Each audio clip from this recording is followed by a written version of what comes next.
Bien-aimés dans le Seigneur, nous voulons partager la parole de Dieu ce matin dans le livre de Psaume 84, versets 10 à 13. Toi qui es notre bouclier, vois, ô Dieu, et regarde la face de ton oint. Mieux vaut un jour dans les parvis que 1000 ailleurs. Je préfère me tenir sur les seuils de la maison de mon Dieu, plutôt que d'habiter sous les tentes de la méchanceté. Car l'Éternel Dieu est un soleil et un bouclier. L'Éternel donne la grâce et la gloire. Il ne refuse aucun bien à ceux qui marchent dans l'intégrité.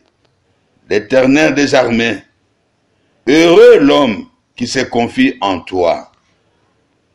Heureux l'homme qui se confie en l'Éternel. Bien-aimés dans le Seigneur, aujourd'hui nous allons parler d'un sujet qui va beaucoup nous aider dans notre vie de combat spirituel. Parce qu'en ce lieu, on nous parle des fois que notre Dieu est un bouclier.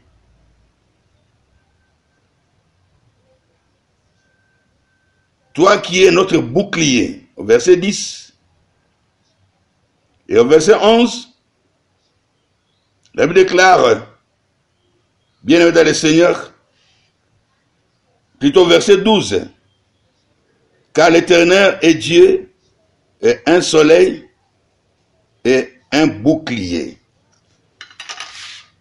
Quand nous entendons parler le mot bouclier, ça nous amène tout droit vers le passage de Éphésiens au chapitre 6, verset 16. La Bible déclare, prenez par-dessus tout cela le bouclier de la foi, avec lequel vous pouvez éteindre tous les traits enflammés du malin. Automatiquement ici dans ce passage, nous voyons que le bouclier est comparé à la foi dans la vie chrétienne. La foi est comparée au bouclier dans le combat spirituel. Parce que si nous parlons de bouclier, automatiquement, moi, je vois toujours David qui se bat avec Goliath, où je vois les combattants de l'ancien temps, les guerriers, comment ils étaient armés pour aller combattre. Ils étaient armés à la tête d'une casque, à la poitrine d'une cuirasse, au pied, à la ceinture, aux hanches d'une ceinture, au pied, jusqu'en dessous du pied, les chaussures. À la main gauche, le bouclier, et à la main droite, l'épée. Mais bien aimé dans le Seigneur, dans le combat spirituel, nous devons retenir qu'il y a dans tout cela des éléments clés dans cette armure. Si l'un de ces deux éléments clés manque, vous êtes faible dans votre combat spirituel et vous ne pouvez même pas gagner. Les deux éléments, c'est l'épée à la main droite, qui est primordial, et le deuxième, qui lui est presque semblable, c'est le bouclier à la main gauche. Lorsque vous avez ces deux éléments avec vous dans le combat spirituel, l'épée que la Bible nous dit au verset Éphésiens 6, verset 17, c'est la parole de Dieu. Et le bouclier nous venons de le définir, c'est la foi. Alors, un chrétien qui va dans le combat spirituel avec l'épée et le bouclier, la parole et la foi, l'épée sert à faire le carnage, à attaquer l'ennemi. Et le bouclier vous sert de vous protéger contre les coups, l'épée de l'ennemi, la lance de l'ennemi, la machette de l'ennemi, le couteau de l'ennemi. Donc un chrétien, s'il veut bien combattre dans la vie chrétienne, il doit posséder les deux. Manquer les deux, vous êtes un faux chrétien, un faux combattant. Avoir seulement un seul élément, comme avoir seulement l'épée, sans le bouclier, vous aurez la foi d'entrer dans le camp de l'ennemi, vous serez vulnérable. C'est ça, bien-aimé dans le Seigneur, que nous devons comprendre. Parce que la vie chrétienne, je vous assure, c'est une vie de combat. Une vie de combat. Comme la Bible nous dit dans Ephésiens 6, verset 12. La Bible déclare,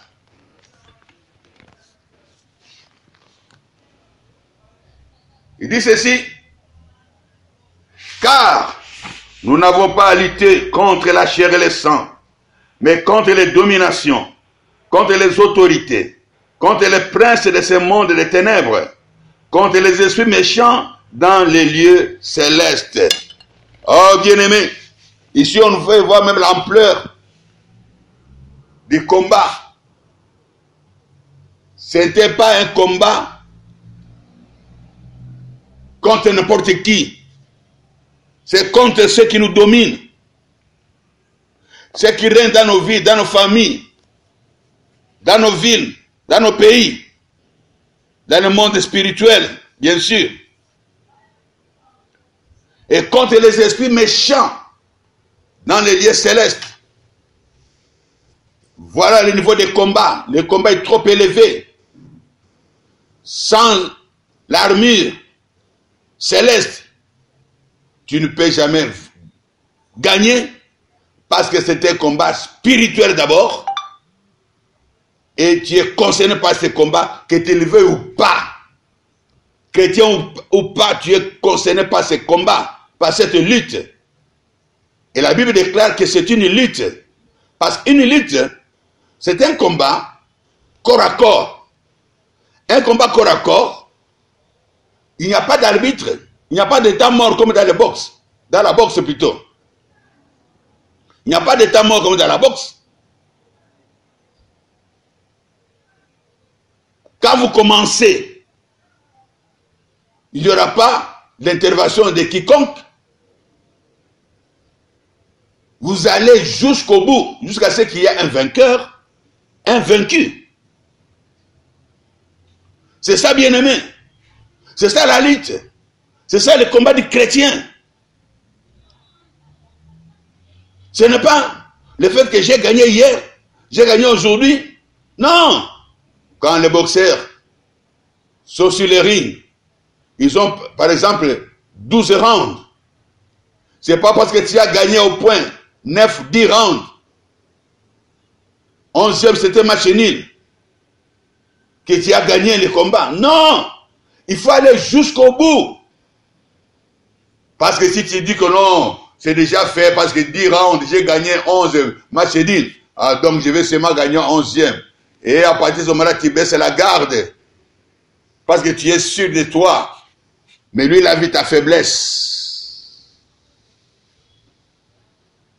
Il a compris maintenant que tu n'es pas vigilant. Il va t'asséner un coup bam. Et chaos sur place. On compte 1 jusqu'à 10. Tu es joué par terre. Malgré tes 10 rounds de victoire, c'est la fin qui compte dans la lutte. Dans les combats spirituels, c'est la fin. Tu dois tenir jusqu'au bout. Tu dois tenir jusqu'au bout. Tu dois tenir jusqu'au bout de quiconque. Vous allez jusqu'au bout, jusqu'à ce qu'il y ait un vainqueur, un vaincu. C'est ça, bien-aimé. C'est ça la lutte. C'est ça le combat du chrétien. Ce n'est pas le fait que j'ai gagné hier, j'ai gagné aujourd'hui. Non. Quand les boxeurs sont sur les rings, ils ont, par exemple, 12 rounds. Ce n'est pas parce que tu as gagné au point 9, 10 rounds. 11e, c'était match nul, que tu as gagné le combat. Non. Il faut aller jusqu'au bout. Parce que si tu dis que non, c'est déjà fait, parce que 10 rounds, j'ai gagné 11 matchs nuls. Ah, donc je vais seulement gagner 11e. Et à partir de ce moment-là, tu baisses la garde. Parce que tu es sûr de toi. Mais lui, il a vu ta faiblesse. Il a compris maintenant que tu n'es pas vigilant. Il va t'asséner un coup bam. Et chaos sur place. On compte 1 jusqu'à 10. Tu es joué par terre. Malgré tes 10 rounds de victoire, c'est la fin qui compte dans la lutte. Dans les combats spirituels, c'est la fin. Tu dois tenir jusqu'au bout. Gagner les 12 rounds. Jusqu'au 12e, tu dois être vainqueur. C'est ça, bien-aimé dans le Seigneur, que nous devons comprendre. Raison pour laquelle nous devons savoir, bien-aimé dans le Seigneur, que même quand au jeu de foot, ceux qui jouent au foot, vous allez voir que l'équipe qui gagne a trouvé les points faibles de l'adversaire. Si c'est l'arrière droit qui est faible, vous allez voir toutes les balles vont converger vers ce côté-là. Et c'est de là où viendra la facilité pour marquer des buts. Et si l'entraîneur comprend cela, automatiquement il va remplacer l'arrière droit pour mettre un autre plus fort de ce côté-là. Et le match sera équilibré et la victoire va changer de camp. Voilà pourquoi, bien-aimés dans le Seigneur, nous pouvons avoir toutes les armes possibles. Toutes les armes possibles. Mais si nous n'allons pas jusqu'au bout avec notre combat, cela ne nous sert à rien. Parce que nous devons savoir que la Bible dit dans Éphésiens au chapitre 12, verset 10 à 11, la Bible déclare: au reste, fortifiez-vous dans le Seigneur et par sa force toute puissante. Revêtez-vous de toutes les armes de Dieu, afin de pouvoir tenir ferme contre les ruses du diable. Oh bien-aimé, contre les ruses du diable. C'est très important. Contre les ruses du diable. Il faut tenir ferme. Et si nous allons au verset 13, la Bible déclare: c'est pourquoi prenez toutes les armes de Dieu, afin de pouvoir résister dans les mauvais jours, et tenir ferme après avoir tout surmonté. Après avoir tout surmonté, c'est-à-dire après avoir tout gagné, tu risques d'être surpris dans le combat spirituel. Pourquoi? J'ai dit tout cela, bien-aimé dans le Seigneur, parce qu'avec toutes les armes, nous sommes plus que vainqueurs par celui qui nous a aimés. Dans tous les combats, nous sommes plus que vainqueurs par celui qui nous a aimés. Nous combattons dans la victoire. Mais pourquoi, combattant dans la victoire, nous échouons? Pourquoi, bien-aimés? C'est parce que les chrétiens tiennent compte toujours de ses capacités spirituelles, de la parole, de la foi, de l'épée, du bouclier, du casque, de la cuirasse, de la ceinture, des chaussures. Comme c'est décrit dans Éphésiens 6, versets 14 à 17. Je peux aller jusqu'à 18. Un bien-aimé dans le Seigneur. Le chrétien est bien armé, bien équipé. Mais pourquoi il arrive d'échouer? C'est parce que le chrétien, lui, tient seulement compte de ses capacités, de son équipement, et ne tient jamais compte de ses faiblesses. Mais il tient toujours compte des faiblesses de l'ennemi. Il voit que les faiblesses de l'ennemi. Il ne voit pas ses propres faiblesses. C'est là où se trouvent les pièges, bien-aimés, dans le Seigneur. Nous devons comprendre et savoir que l'ennemi, lui connaissant sa faiblesse et la force du chrétien, lui, il cherche premièrement à connaître les faiblesses des chrétiens. Et dans toutes les faiblesses des chrétiens, il y a une grande faiblesse qui donne toujours la force à l'ennemi et la victoire. Et cette faiblesse, bien-aimée, s'appelle le manque de persévérance. Le manque de persévérance, bien-aimé dans le Seigneur, Jésus-Christ lui-même, dans le livre de Luc, au chapitre 18, au verset 1er,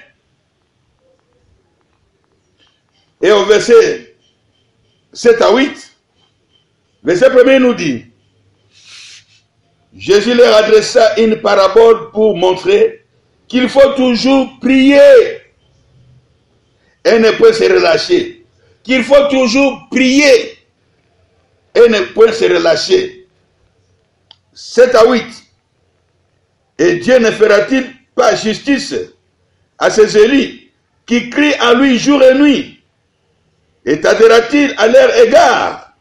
Je vous l'ai dit, il leur fera promptement justice.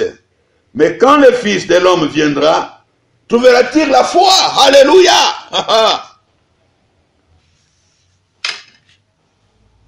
C'est très beau ce passage. Il faut toujours prier sans relâche. C'est-à-dire qu'il faut persévérer. Le manque de persévérance dans la vie de la prière a comme cause la faiblesse du chrétien, le manque de la foi. Non, la foi qui baisse plutôt. Le manque de persévérance diminue la foi dans la vie chrétienne. Baisse la foi dans la vie chrétienne. Je répète encore, le manque de persévérance, c'est une faiblesse du chrétien. Et ça baisse la garde. Ça baisse, bien aimé dans le Seigneur, la vigilance. Ça baisse le bouclier. Ça baisse la foi. La Bible nous dit, celui qui persévérera, c'est celui qui sera couronné. Le couronnement, c'est l'aboutissement de tout, bien-aimé dans le Seigneur. Le couronnement, c'est l'aboutissement de tout. Tu peux crier, j'ai gagné, j'ai remporté. Mais à la fin, mieux vaut la fin d'une chose que ce commencement. Regarde d'où tu viens. Combien d'années tu as prié. Regarde ton état de combat spirituel. Il y a victoire ou pas? Ou il y a encore victoire ou pas? S'il n'y a pas la victoire, c'est que l'ennemi a compris que tu es faible quelque part. Et il utilise cette faiblesse du chrétien. Bien-aimé dans le Seigneur, c'est en 1993 que j'avais découvert le secret de la faiblesse des chrétiens dans une prière de délivrance. On priait pour un bien-aimé. Et lorsque l'ennemi était vaincu à cause de la puissance du Seigneur, l'ennemi a dit, je m'en vais, j'abandonne, mais je ne partirai pas pour toujours.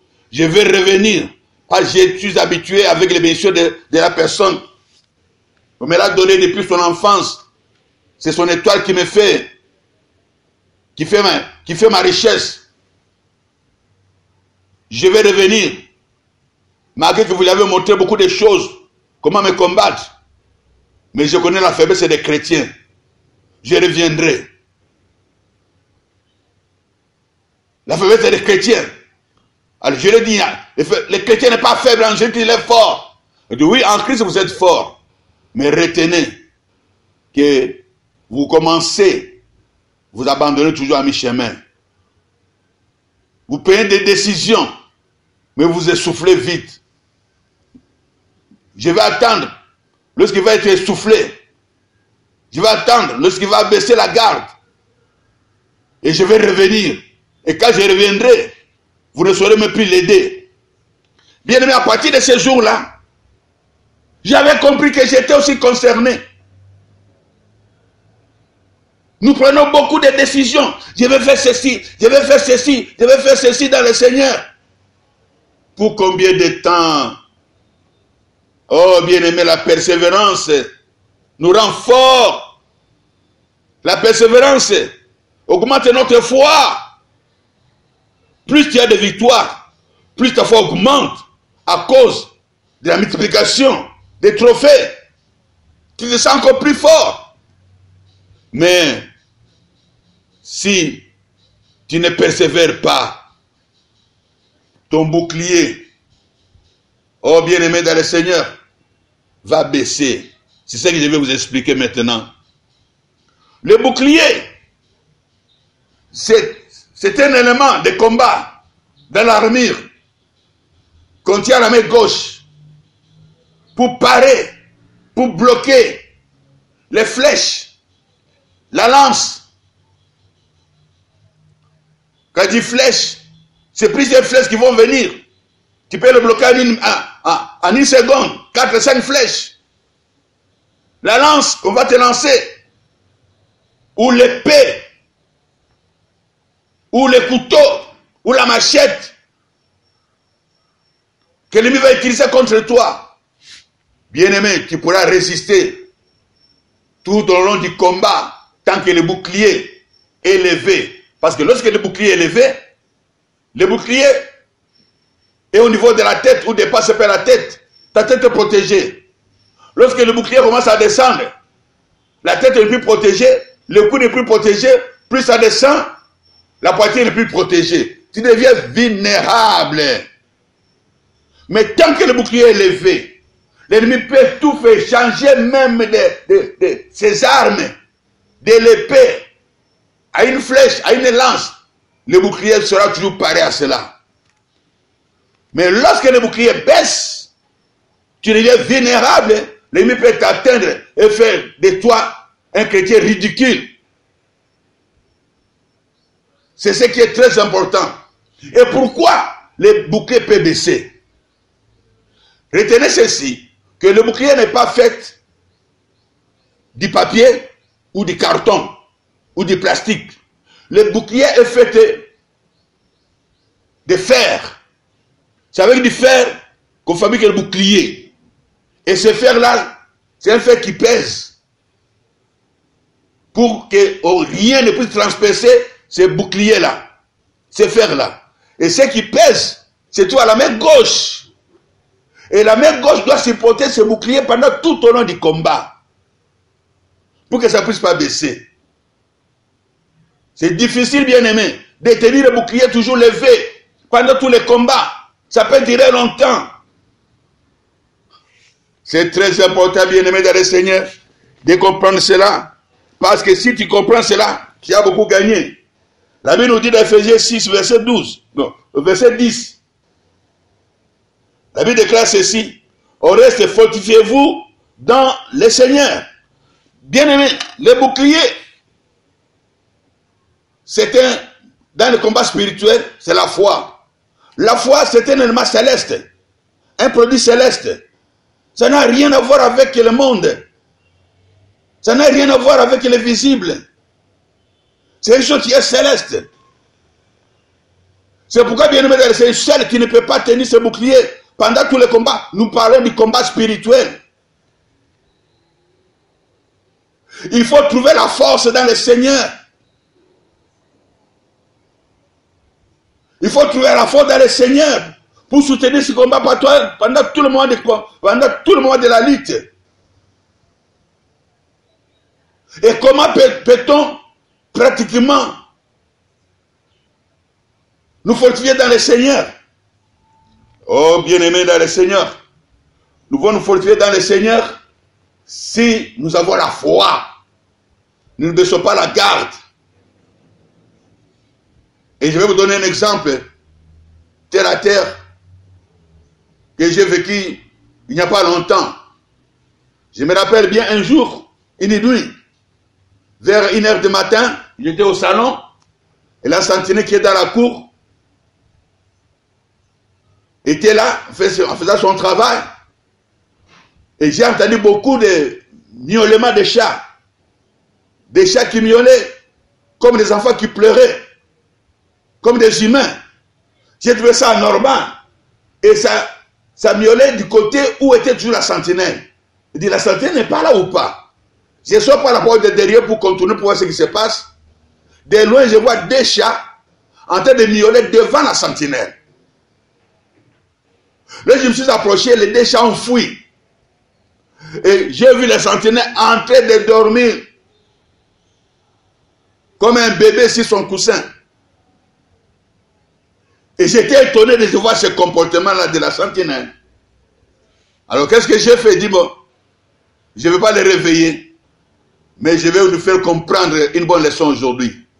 J'ai vu que à côté de lui, il y avait une table où il y avait un gobelet, et il y avait une assiette où il avait mangé. Et j'ai pris le gobelet, j'ai versé l'eau par terre, j'ai pris le gobelet, je l'ai mis sur la tête comme un chapeau. Et j'ai pris l'assiette, j'ai mis derrière lui. Je l'ai attaché à un fil sur sa chemise. Et j'ai pris les chaussures qu'il avait mis de côté, j'ai mis ça sur la table où était l'assiette. Et j'ai pris la machette qui était à côté de lui, j'ai pris la machette, je vais la mettre à la barrière, au portail. Comme ça, quand il se réveillera, il comprendra que quelqu'un m'a joué le tour et c'est que j'ai dormi. C'est que j'ai baissé la garde. C'est que je n'étais pas vigilant. Bien aimé dans le Seigneur, le matin, comme mon épouse et moi, on est sortis pour aller à la dévotion matinale, à faire une prière matinale. Il nous a vu incliner la tête. Il s'est vu ridicule. Bien aimé, est-ce qu'il voulait être ridicule? Non. Il voulait faire son travail. Mais il a baissé la garde.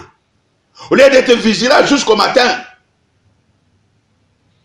Tant qu'il a baissé la garde, on a fait de lui ce qu'on pouvait faire. On l'a rendu ridicule.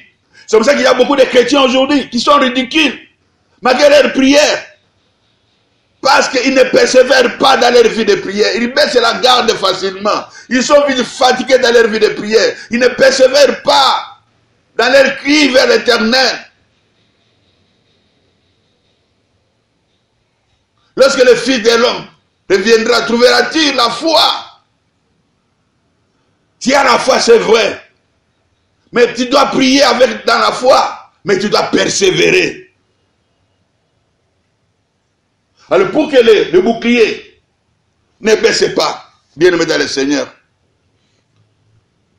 pour que la garde ne baisse pas, que faudrait-il faire? C'est ça que nous avons lu dans le livre de Psaume 84. On a lu au début, mais ici nous prenons seulement les versets 11 à 12. Mieux vaut un jour dans les parvis que 1000 ailleurs. Je préfère me tenir sur le seuil de la maison de mon Dieu plutôt que habiter sous les tentes de la méchanceté. 12. Car l'Éternel Dieu est un soleil et un bouclier. L'Éternel donne la grâce et la gloire. Il ne refuse aucun bien à ceux qui marchent dans l'intégrité. Oh, bien-aimé dans le Seigneur. Si tu veux que ta foi ne baisse pas, tu vois que ta vigilance, ta garde ne baisse pas, que ton bouclier ne descende point. Bien-aimé dans le Seigneur, la Bible nous dit, il faut te positionner. C'est-à-dire, être au parvis. Au parvis. Ou carrément à la porte de la maison du Seigneur. Bien-aimé dans le Seigneur. Être ailleurs, partout tu peux être, ce sera la distraction. Limite, il y aura facilement. Mais si tu es au parvis du tabernacle, de la maison de l'Éternel, si tu es à la porte de la maison de l'Éternel, bien-aimé dans le Seigneur, tu seras attentionné à l'écoute des choses qui se passent dans la maison de l'Éternel. Comme la Bible déclare dans le livre de Psaume 23. La Bible déclare au verset 6. Dans Psaume 23, verset 6. La Bible dit ceci. Oui, le bonheur et la grâce m'accompagneront tous les jours de ma vie. Et j'habiterai dans la maison de l'Éternel jusqu'à la fin de mes jours. Oui, bien-aimé dans le Seigneur. La grâce du Seigneur sera avec toi pour soutenir le bouclier. Lorsque tu seras sur le parvis, lorsque tu seras à la porte de la maison de l'Éternel, lorsque tu habiteras la maison de l'Éternel, tous les jours de ta vie, tu n'as pas d'autre lieu, bien-aimé. Parce que toi, tu es céleste, tu n'es pas terrestre. Si tu es céleste, bien-aimé, c'est la maison de l'Éternel qui doit être ton habitation. C'est à la porte de l'Éternel que tu dois être tous les jours. Nulle part ailleurs. Partout ailleurs.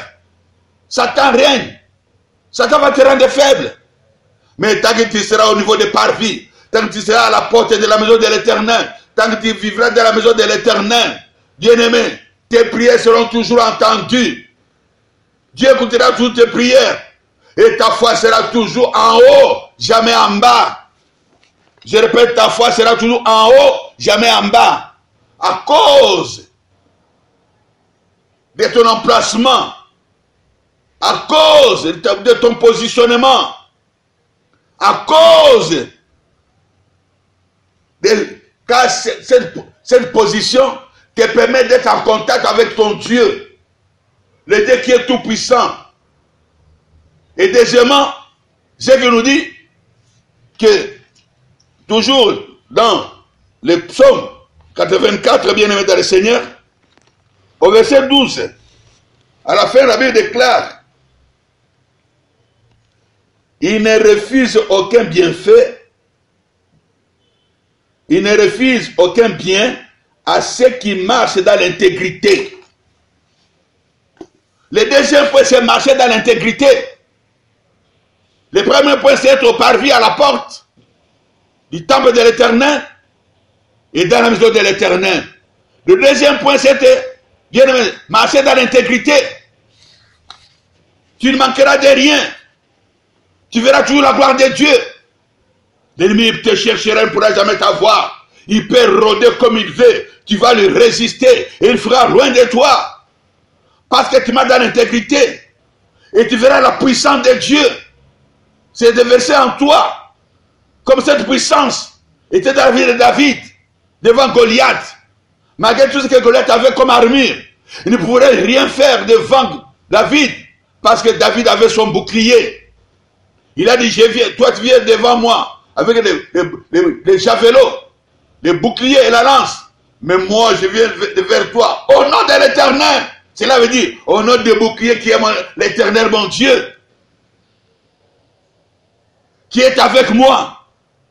Qui ne m'abandonne jamais. Qui ne m'abandonnera jamais dans aucun combat. Il peut venir par 1000. Un seul chemin. Ils fuiront par ce chemin. Ils me feront la guerre jour et nuit. Mais mon Dieu le vaincra. Parce qu'il est avec moi. Et tant que je vivrai au parvis, tant que je vivrai à la porte de la maison de l'Éternel, tant que je vivrai dans la maison de l'Éternel, nul ne tiendra devant moi. Parce qu'il sera avec moi pour me délivrer. Derrière lance, c'est lui mon bouclier. Il sera avec moi, bien-aimé dans le Seigneur, pour me protéger. Bien-aimé dans le Seigneur. L'intégrité. Dans Genèse chapitre 17, verset 1er, Dieu s'est présenté à Abraham.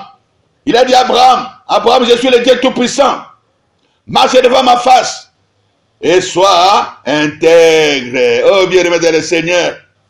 Quand il marche dans l'intégrité, dans la sanctification, qui peut te toucher? Oh, bien-aimé, les saints des saints avec toi, les dieux 3 fois saints avec toi, qui peut te toucher? Personne ne peut te toucher. Personne ne peut bloquer. Personne ne peut limiter. Toute entreprise que tu vas entreprendre, tu réussiras. Il va dresser une table devant tes ennemis. Ils vont toujours essayer, c'est leur droit d'essayer. Mais ils ne pourront jamais t'atteindre. Aucune épée ne va t'atteindre. Aucune maladie, aucune peste, même le corona ne pourra jamais t'atteindre. Parce que toi, tu as le bouclier, alléluia, le bouclier de la foi. Oh, église, le bouclier est là pour toi. Frère et sœur, persévère. Le bouclier est là, c'est vrai. La foi est là, c'est vrai. Mais, chasse la faiblesse. Parce que la faiblesse vient lorsque on baisse la garde. On se lâche de son Dieu. On regarde le monde. Comme la Bible dit, n'aimez pas le monde, ni ceux qui sont dans le monde. Car si quelqu'un aime le monde, l'amour du Père n'est pas en lui. Quand tu regardes le monde, tu te donnes au monde bien-aimé dans le Seigneur. Ta garde est baissée. Ta foi descend. Le doute arrive. L'incertitude arrive. Tu ne sais plus choisir. Tu deviens brouillon. Tu deviens de l'eau agité.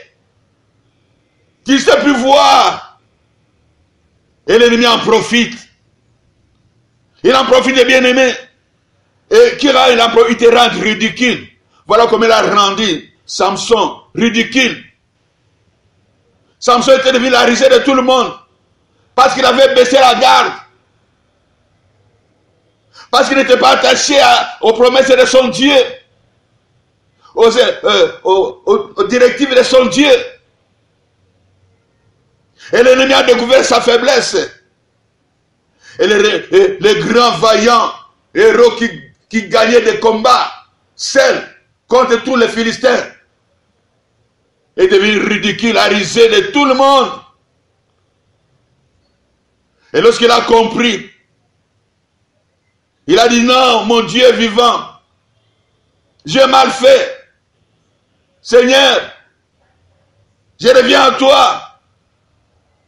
Ne laisse pas l'ennemi se ridiculiser ton saint nom. Oh bien-aimé, il a crié vers l'Éternel. Il a crié vers l'Éternel. Et l'Éternel qui entend les cris de ses enfants est descendu.